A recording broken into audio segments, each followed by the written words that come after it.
এমন একটা হাদিস পড়লাম যেটা পড়ে চোখ দিয়ে পানি বের হয়ে গেল। ভাবলাম যে আপনাদের সাথে শেয়ার করি। হযরত আবু বকর সিদ্দিক রাদিয়াল্লাহু তাআলা আনহু একদিন নামাজে দাঁড়িয়ে তিনি নামাজরত অবস্থায় কাঁদতেছিলেন। নামাজ শেষে একজন সাহাবী জিজ্ঞাসা করলেন, হে আবু বকর, আপনি নামাজের মধ্যে কাঁদতেছিলেন কেন? আমি সংক্ষেপে বলতেছি আপনাদেরকে। তো তিনি বললেন যে আমি নামাজের মধ্যে এমন একটা আয়াত আমার স্মরণ হয়েছে, যেটা স্মরণ হওয়ার পরে আমি কাঁদতেছিলাম। কি আয়াত? যে সেই আয়াতের অর্থটা হচ্ছে যে আল্লাহ পাক রব্বুল আলামিন বলতেছেন যে আমি তোমাদেরকে জান্নাত দিয়ে দিলাম, বিনিময়ে তোমাদের কাছ থেকে আমি জানমাল নিয়ে নিলাম। তো সাহাবী বলেন যে হে আবু বকর, এটা তো একটা খুশির সংবাদ যে আল্লাহ পাক আমাদের জানমালের বিনিময়ে আমাদেরকে জান্নাত দিয়েছেন, তো আপনি কাঁদতেছেন কেন? আবু বকর সিদ্দিক রাদিয়াল্লাহু তাআলা আনহু বললেন যে আমি আজকের আগ পর্যন্ত এটাকে খুশির সংবাদ মনে করতাম, কিন্তু আজকের পর থেকে আমি এটা শুনলেই, এটা মনে করলেই আমার কান্না চলে আসে। কেন? যে তুমি তো জানো আমার একটা কাপড়ের দোকান ছিল। আবু বকর সিদ্দিক রাদিয়াল্লাহু তাআলা আনহু বলতেছেন ওই কাপড়ের দোকানে কয়েকদিন আগে একজন মহিলা কাপড় নিয়ে গেছিল। তো হঠাৎ করে সে আজকে ফিরে আসছে কাপড় নিয়ে, এসে আমাকে বলতেছে যে তুমি তোমার কাপড় ফিরিয়ে নাও, আমার টাকা আমাকে ফেরত দিয়ে দাও। আবু বকর সিদ্দিক রাদিয়াল্লাহু তাআলা আনহু বললেন যে আপনি তো অনেক আগে কাপড় নিয়েছিলেন, এখন ফেরত দেওয়ার কারণ কি? এই মহিলা বলতেছে তোমার কাপড় আমার পছন্দ হয়নি, এজন্য তুমি তোমার কাপড় তোমার কাছে রেখে দাও, আমার টাকা আমাকে ফেরত দাও। আবু বকর সিদ্দিক রাদিয়াল্লাহু তাআলা আনহু বলতেছেন আমি কাঁদতেছি এটা ভেবে, কিয়ামতের ময়দানে সবাইকে যখন উলঙ্গ করে দাঁড় করানো হবে, সেদিন যদি আল্লাহ পাক রব্বুল আলামিন আমাকে বলে যে আবু বকর তোমার জানমাল আমি তোমাকে দিয়ে দিলাম, বিনিময়ে তুমি আমার জান্নাতকে আমার কাছে ফিরাই দিয়ে দাও, সেদিন আমি আবু বকরের হালত কি হবে?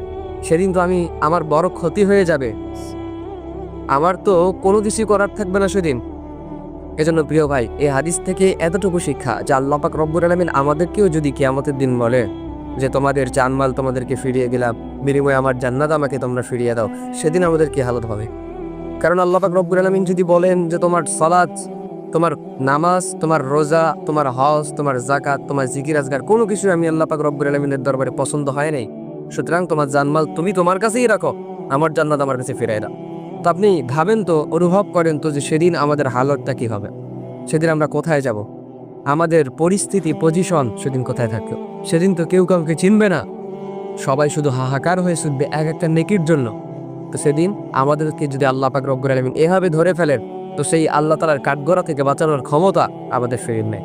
আপনি দুনিয়ার কাঠগড়া থেকে চাইলেই আপনি কিন্তু বাঁচতে পারেন, কিন্তু আল্লাহর কাঠগড়া যদি আপনি ধরা খেয়ে যান, তো সেখান থেকে বাঁচার কোনো উপায় নাই।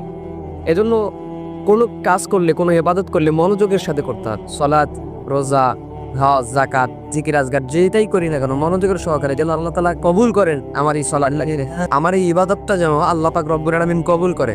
তো সেই দিকে লক্ষ্য করে আমাদেরকে ইবাদত করতে হবে, আল্লাহর সন্তুষ্টি আমাদেরকে অর্জন করতে হবে। আমাদের মূল টার্গেট হতে হবে জান্নাত লাভ করার। এখন জান্নাত লাভ করতে গিয়ে আপনাকে দুনিয়াতে যা যা করতে হয়, যা যা ইবাদত করতে হয়, যেটাই করা লাগুক না কেন সবকিছু আপনাকে করতে হবে। চাই সেটা বাতিলের বিরুদ্ধে জিহাদ হতে পারে, চাই সেটা নামাজ দিয়ে হতে পারে, রোজা দিয়ে হতে পারে, গরিব মিসকিনদেরকে হেল্প করে হতে পারে, সুদ ঘুষ জেনাবে বিচার ছেড়ে আল্লাহর সন্তুষ্টি অর্জন করে হতে পারে, নবীর সুন্নাহগুলো মেনে হতে পারে।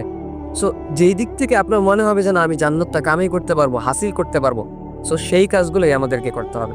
তো আল্লাহ পাক আমাদের সেই কাজগুলো করার তৌফিক দেয়।